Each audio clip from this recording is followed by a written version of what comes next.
샬롬. 오늘 우리 하루의 삶에도 넘치는 하나님의 사랑과 부활하신 주 예수 그리스도의 능력과 은혜 그리고 성령의 충만함이 함께하기를 기도하고 축복합니다. 함께 읽고 묵상할 말씀은 사무엘하 7장 1절로부터 5절 말씀입니다. 제가 읽어봅니다. 여호와께서 주위의 모든 원수를 무찌르사 왕으로 궁에 편안히 살게 하신 때에 왕이 선지자 나단에게 이르되 볼지어다 나는 백향목 궁에 살거늘 하나님의 궤는 휘장 가운데 있도다. 나단이 왕께 아뢰되 여호와께서 왕과 함께 계시니 마음에 있는 모든 것을 행하소서 하니라. 그 밤에 여호와의 말씀이 나단에게 임하여 이르시되 가서 내 종 다윗에게 말하기를 여호와께서 이와 같이 말씀하시되 내가 나를 위하여 내가 살 집을 건축하겠느냐. 아멘. 오늘 저는 이 본문의 말씀을 사무엘하 7장에 기대어서 하나님의 주권적 통치와 순종이라는 것을 생각해 보고자 합니다. 하나님의 주권적 통치를 믿고 순종하는 것은 신앙생활과 천국을 준비하는 삶에 매우 중요한 문제입니다. 다윗의 삶은 하나님의 주권적인 통치 아래 모든 일이 순조롭게 진행되었습니다. 다윗은 거침없이 앞으로 나아갔고 오랜 원수인 블레셋을 정복하고 북쪽과 남쪽을 통합하여 이스라엘 왕국을 세웠습니다. 새로운 수도 예루살렘을 건설하고 장엄한 축제 행렬과 함께 법궤를 수도로 옮겼습니다.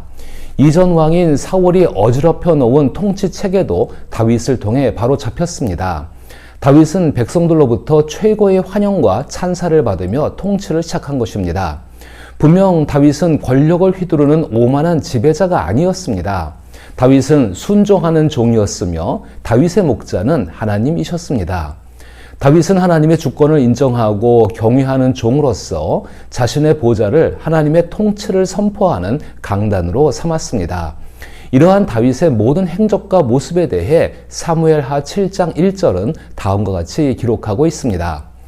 여호와께서 주위의 모든 원수를 무찌르사 왕으로 궁에 편안히 살게 하신 때에 이처럼 하나님으로 인하여 하나님의 복을 누리고 자신의 삶을 통하여 하나님의 주권적 통치를 나타내는 삶은 모든 그리스도인들이 간절히 바라는 바일 것입니다. 이와 같은 삶을 살아갈 수 있는 핵심은 하나님의 주권적 통치에 순종하는 데 있습니다. 특히 시편 속 다윗의 기도에는 하나님의 주권적 통치에 대한 생생한 이미지와 확신이 풍부하게 담겨 있습니다.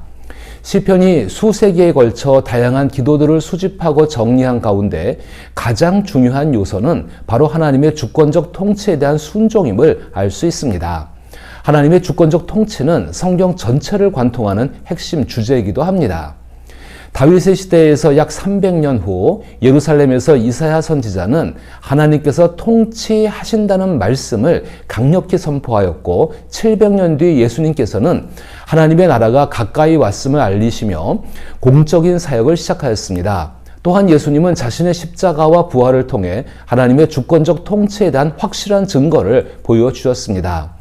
사도 요한 역시 성경 전체의 계시를 멋지게 요약하며 요한계시록 19장 6절에서 또 내가 들으니 허다한 무리의 음성과도 같고 많은 물소리와도 같고 큰 우레소리와도 같은 소리로 이르되 할렐루야 주 우리 하나님 곧 전능하신 이가 통치하시도다라고 선포합니다.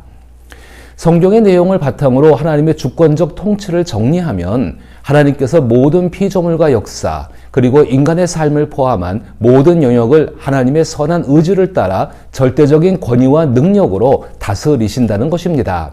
하나님의 선한 의지는 창조주로서 세상의 모든 것을 존재하게 하셨으며 모든 것은 하나님의 뜻에 따라 움직입니다. 인간을 비롯한 어떤 존재도 하나님의 뜻을 완전히 거스리거나 무효화할 수 없으며 하나님은 만물을 선한 의지로 주관하시는 분이십니다. 역사 속에서 일어나는 모든 사건과 나라들의 흥망성쇠 그리고 개인의 삶의 여정까지도 하나님의 계획 안에 있습니다. 비록 인간에게 자유의지가 주어졌지만 궁극적으로는 하나님의 뜻이 이루어집니다. 이러한 하나님의 통치는 단순한 권력 행사가 아니라 선하고 사랑이 가득한 목적을 지니고 있으며 고난과 어려움 속에서도 하나님의 뜻이 결국 하나님의 선을 이루기 위한 것임을 믿게 하기 위함입니다. 하나님의 주권적인 통치는 신약 성경에서는 예수 그리스도를 통해 완전하게 드러났습니다.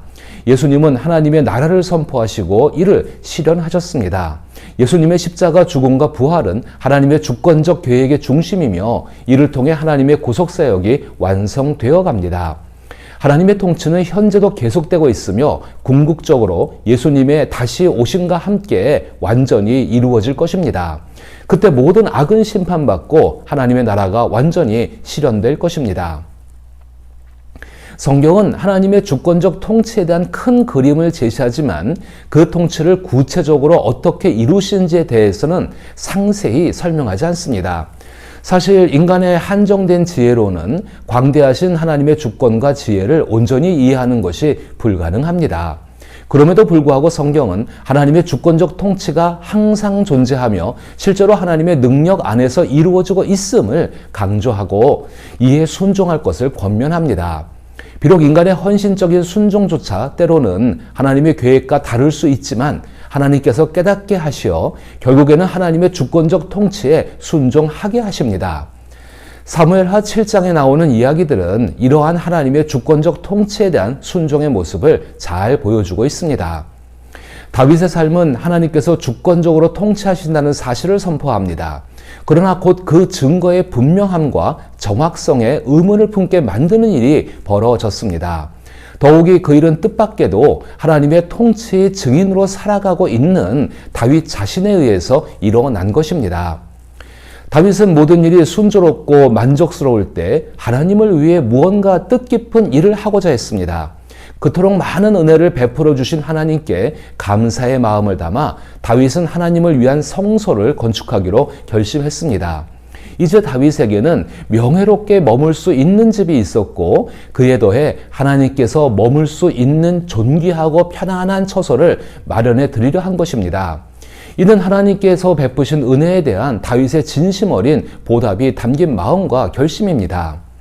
다윗은 자신의 결심을 선지자 나단, 즉 하나님과의 올바른 관계를 말씀으로 인도하는 지금의 담임 목사인 나단에게 전했습니다. 사무엘하 7장 3절에서 나단은 다윗의 뜻을 기쁘게 받아들이며 주께서 왕과 함께 계시니 가셔서 무슨 일이든지 마음에 계획하신 대로 하십시오라고 격려했습니다. 다시 말해 성전 건축을 허락한 것입니다. 이후 나단은 그 일을 위해 기도했습니다. 목사와 같이 하나님과의 바른 길을 안내하는 이들은 좋은 상황이든 어려운 상황이든 항상 하나님께 도움을 구하는 것이 하나님 앞에서 가장 기본적이고 진실한 태도임을 알고 있습니다.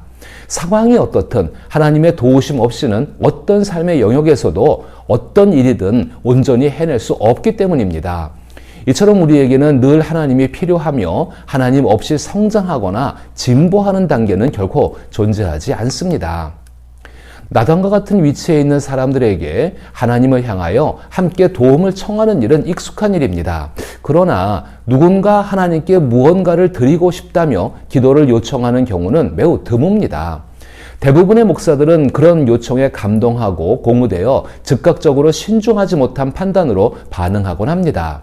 선지자 나단 또한 다윗의 제안을 들었을 때 전폭적으로 지지해 주었습니다. 사실 하나님께 받은 은혜에 감격하여 하나님을 위해 집을 짓겠다는 다윗의 결심보다 더 아름다운 일이 어디 있겠습니까? 그러나 그날 밤 하나님은 나단 선지자를 잠시 멈추게 하셨습니다. 하나님은 다윗의 제안을 우리가 예상했던 것과는 전혀 다른 시각으로 바라보셨고 나단이 다시 생각할 기회를 갖도록 하신 것입니다. 다음 날 아침 나단은 다윗을 찾아가 어제 내린 건축 허가를 철회했습니다. 하나님께서 함께 하시고 하나님을 위해 열심히 하는 마음이 분명함에도 불구하고 그렇게 해서는 안 된다고 말하며 다윗의 계획에 제동을 건 것입니다. 사실 현대교회에서 이런 일이 쉽게 일어나지 않을 것 같습니다. 하나님을 향한 뜨거운 열정과 위대한 일을 이루고자 하는 결단에 대해 인정하고 인도하기는커녕 오히려 제지하는 경우이기 때문인 것입니다. 그러나 사무엘하 7장을 자세히 읽어보면 인간적인 큰 계획을 세워 하나님을 위해 무언가를 하려 했지만 단 한 번의 기도만으로도 그것이 오히려 하나님께서 우리를 위해 이루고자 하시는 일에 큰 장애가 될 수 있음을 알 수 있습니다. 나단은 바로 그 밤에 이 사실을 깨달은 것입니다. 하나님께서는 나단을 통해 다윗의 건축 계획이 하나님께서 다윗을 위해 준비하신 계획에 방해가 된다는 것을 보여주신 것입니다. 하나님께서 나단을 통해 다윗에게 전하신 말씀의 핵심은 다음과 같습니다. 내가 나를 위하여 집을 짓고자 하는 생각은 잊어라. 내가 오히려 너를 위해 집을 세울 것이다.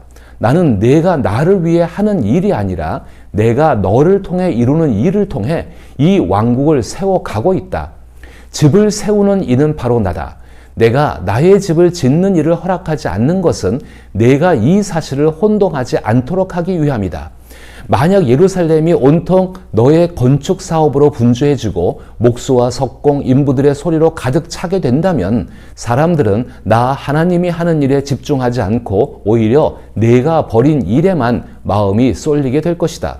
이곳은 내가 너와 함께 다스리는 나의 왕국이며 이 왕국의 왕은 바로 나 하나님이다. 나는 지금까지 오랫동안 집 없이도 잘 지내왔다. 도대체 누가 너에게 와서 나에게 집이 필요하다고 내가 집을 원한다고 말했느냐? 만약 집을 지어야 할 일이 생기면 내가 직접 지을 것이다. 너의 목동 시절부터 나는 너와 함께 일하며 구원과 정의, 평화가 실현되는 내 왕국을 세워왔다. 사람들로 하여금 내가 하는 일에 주목하게 하는 것이 아니라 내가 하는 일을 그들이 분명히 알아차리게 하는 것이 바로 내가 해야 할 일이다. 사울은 이 일에 실패했고 실패자는 한 명으로 충분하다. 내가 지금 생각하는 그 집을 세우기에 적절한 때가 올 것이다. 사실 그때는 내가 너의 아들을 통해 그 일을 이루게 할 때이다. 그러나 지금은 그때가 아니다. 우선 너와 내가 해야 할 일은 백성들의 생각과 삶 속에 이 왕국의 주권자가 바로 나 하나님임을, 그리고 내가 나의 왕권을 축소하는 것이 아니라 오히려 증거하는 왕임을 분명히 새겨주는 것이다. 이것이 바로 하나님인 내가 지금 세우고 있는 집이다. 너는 바로 나의 주권에 대한 증거이자 나의 왕권을 대표하는 왕이다. 그러니 중요한 일부터 먼저 하라. 다윗이 지속적으로 해야 할 가장 중요한 일은 하나님의 주권적인 통치가 다윗을 통해 드러나도록 순종하는 것과 다윗과 함께 살아가는 사람들 가운데에서도 하나님의 주권적인 통치가 이루어지도록 하나님을 닮아가는 것입니다. 이는 단순히 성전이라는 건축물을 세우는 것이 아니라 하나님의 영광이 머물 수 있는 하나님의 성품으로 이루어진 사람, 즉 인격의 집을 짓는 일입니다. 이러한 의미는 오늘날 우리에게도 매우 중요합니다. 하나님 나라는 외적으로 화려하거나 사람들을 압도하는 데 있는 것이 아니라 내면에서 형성되는 하나님의 주권적인 통치에 순종하는 삶에 있기 때문입니다. 하나님께서 지금까지 무엇을 이루셨고 현재 무엇을 행하고 계시며 앞으로 무엇을 하실지에 대해 하나님을 주어로 생각해 보십시오. 사무엘 하뿐만 아니라 모든 성경에서 하나님은 1인칭 주어로 등장하시며 능동적으로 역사를 주도하시는 모습을 볼 수 있습니다.